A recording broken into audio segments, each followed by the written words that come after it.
Your time is important, so here are the 7 ways that you can save money if you live in London, or to a lesser extent the rest of the United Kingdom, without having to cut down on quality. Everyone would like to keep more of their money if they could do so while enjoying the same things, and so here's how you do that. Starting with the phone plan, obviously a lot of people assume that you need to have a good phone plan because you use your phone a lot, but ultimately, no matter whether you're using a premium network like O2 or EE or Orange or any of these major names, or one of these smaller networks like Lyca Mobile, Tesco Mobile, or Voxy, you're going to be getting the same quality service because all of these smaller networks just rent from the bigger ones, which means it's the exact same network just at a much lower price. Voxy, for example, will give you 10 gigabytes of data for just £10 a month, or 60 gigabytes of data for just £14 a month. This is ridiculously cheap, and you can even get a £40 sign-up bonus.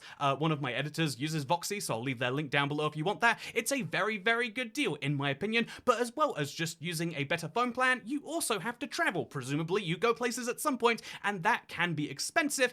More so in the rest of the UK. In London, it can be fairly cheap compared to the country. However, you still don't want to spend all of this money, £2 here, £2 there.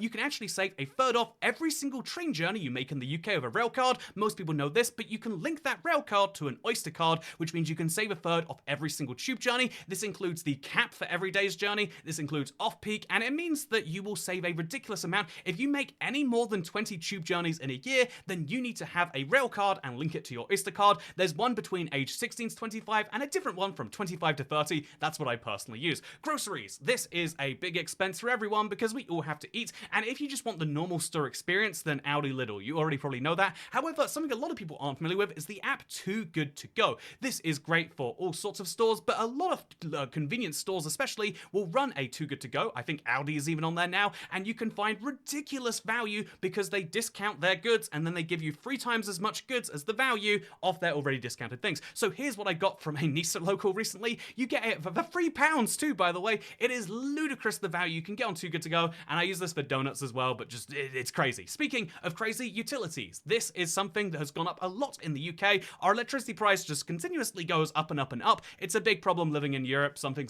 Ukraine. However, this doesn't mean that you have to overpay for your energy, and so ultimately most people just say go with Octopus. This is something I would back, and this is because every energy company charges the cap that the government will allow them to. However, some energy companies give you rebates. Octopus is pretty good at doing saving sessions and various different schemes to lower your prices. If you can use energy flexibly, Octopus is really good. If you can't, then you still might save some with them over others. Speaking of others, drinks. You might need to go for drinks with people because you're in the UK. What else do we do all day, every day besides go to the pub, right? And this is something you might think there's no way to cut down on, but actually you can download the Dusk app. I have no idea how their business works, something data tracking, but they give you a free drink every single day at a range of participating locations, and across London we're talking about dozens of bars that will give you something like a free Johnny and lemonade, or a free beer, or a free margarita at some places. The number of free drinks you can get, I've personally gone through well over a dozen. It is incredible to me that a cocktail which they will charge £10 to £15 for can just be given out for free, but economics is something you don't have to worry about when you've got the Dusk app. Food, I'm going to have to come back to Too Good To Go.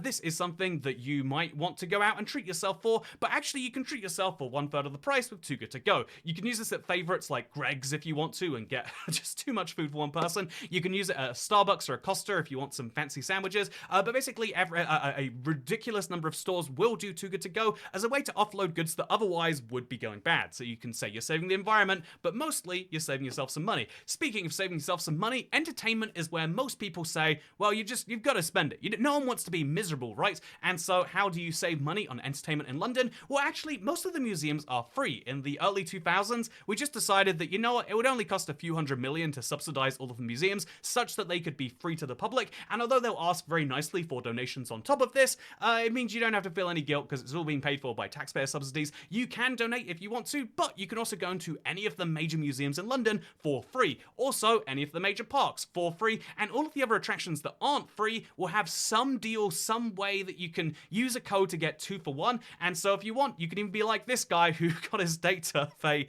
full price so he could be the free one going with her. Wouldn't recommend that far, but you can definitely save a lot of money if you are going to be more than one person for basically every attraction out there. Also, finally, if you are going out to any bar or food or entertainment place, there is usually some form of happy hour where, because there are peak and off-peak periods, everyone wants to go at, I don't know, 8 p.m. on a Saturday. No one wants to be there at 4 p.m. on a Wednesday. You can usually save money by going at off off-peak times, something I would recommend. That is 7 ways that you can save money in London, and if you do all of those things together, you should have roughly the same quality of life while saving hundreds of pounds a month, which hopefully doesn't end up being swallowed in red. Oh, and one last thing, since you're already on YouTube, I'll leave a link to the Too Good To Go and the Dusk app on Android and iPhone. I don't assume you have anything else, as well as a link to Octopus and a link to Voxy if you want to get that £40 referral bonus for one of my editors. They'll be very excited, I'm sure. Thank you for watching. Third channel, don't care. Bye.